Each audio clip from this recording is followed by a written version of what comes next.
Hi everyone, Chelsea here from A Frugal Homestead. Today we are doing another potato recipe. We are going to share how to freeze dry mashed potatoes. So if you enjoy mashed potatoes during the holiday season, if you're anything like my family, we always have a ton left over and sometimes they just go to waste. But instead of wasting them, you can pop them into your freeze dryer, freeze dry them, and then make them into like a potato powder. And then that powder can be used to reconstitute to make mashed potatoes, or you can use that powder in cooking. Sometimes recipes call for like potato flakes, things like that, or potato powder specifically, and you can use your freeze-dried potatoes or mashed potatoes for that purpose. So we're going to cut up some potatoes, peel them, cut them, put them in a pot, make them into mashed potatoes, and then freeze dry them. So let's get started. So these are russet potatoes. That's what we are going to be mashing today for this video. I like to peel the skins off my russet potatoes for mashed potatoes. Some people like to leave the skins on. I will often leave the skins on for like a red potato, but not for a russet potato. So I'm just going to go through this batch of potatoes, peel all the skins off, and then get rid of any spots that might be on them. So like up here, you can either take the top and dig out the spot, or just take your peeler and peel until it disappears. So I've probably got about 10 or 15 potatoes in here that I'm just going to keep peeling, and then I'll show you how we dice them up. We've got all our potatoes peeled. Now we're going to dice them for the mashed potatoes. Now I like to dice them fairly small, in about 1/2-inch pieces if I can, just because they seem to cook a little bit faster and a little bit easier. When I roast potatoes, I do them a lot larger, but these ones for mashed potatoes, some of them are real small, but about that size. And so I'll cut the potato lengthwise about 4 pieces, and then I'll cut it the opposite direction about 3 or 4 pieces. And the nice thing about mashed potatoes is they don't have to be like super even.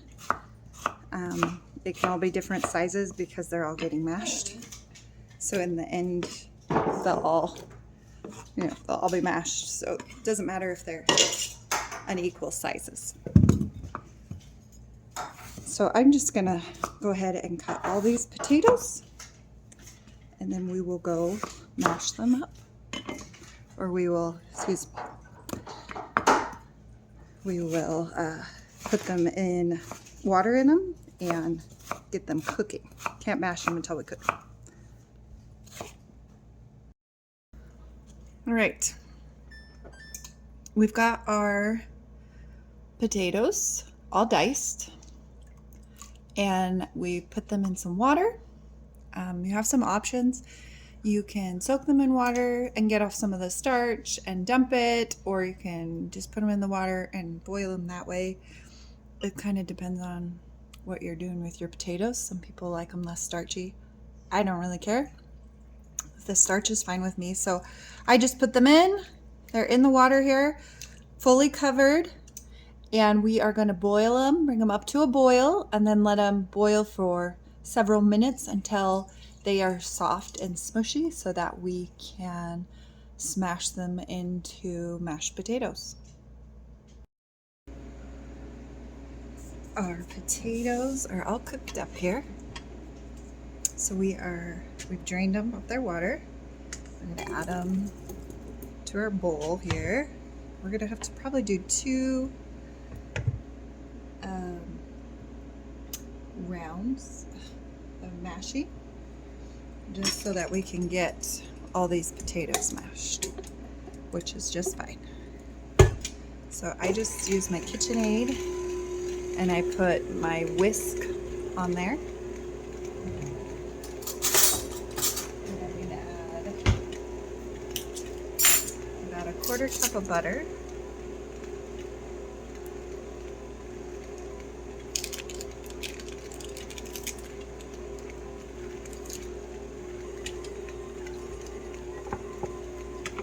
Keep all those potatoes in there.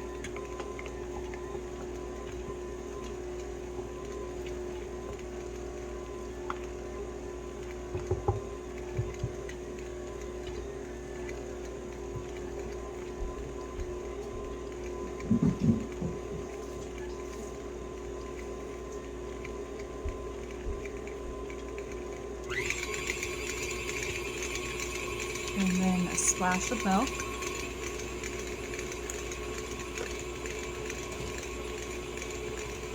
Just let them do their thing.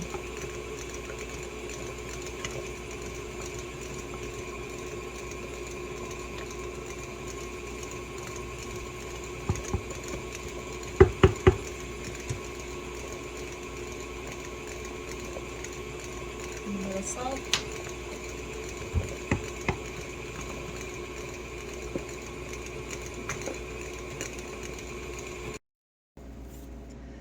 So we've smashed these potatoes up.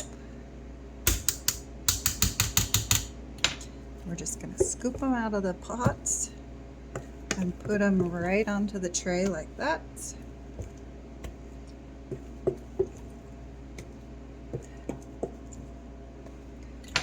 And then try and spread them out fairly evenly.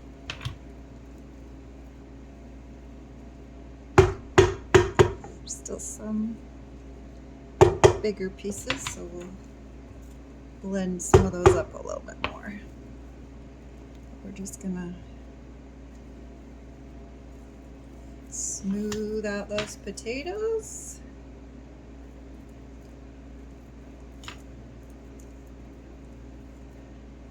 And that tray is ready to go in the freeze dryer.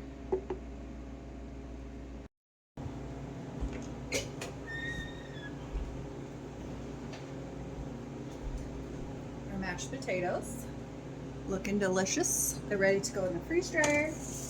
It's a pretty full tray, but we're going to freeze dry them. Probably take us 20-25 hours, and then we'll pull them out and check them.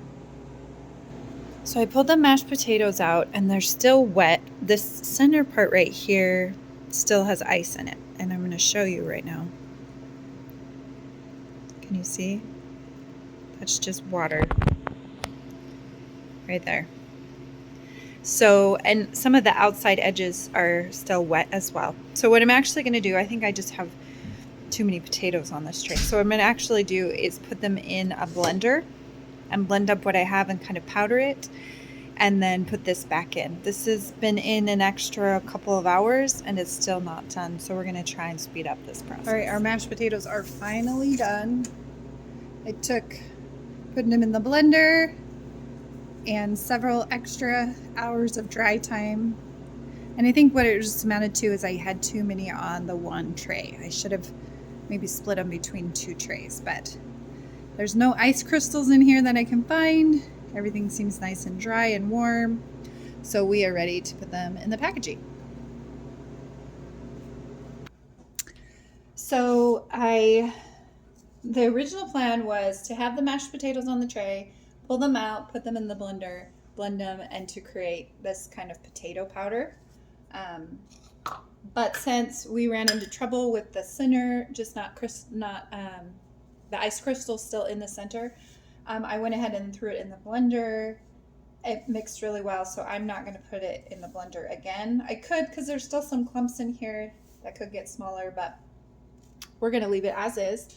And because it's already blended, I'm going to put all of it in this bowl to make it a little bit easier to get into the packages.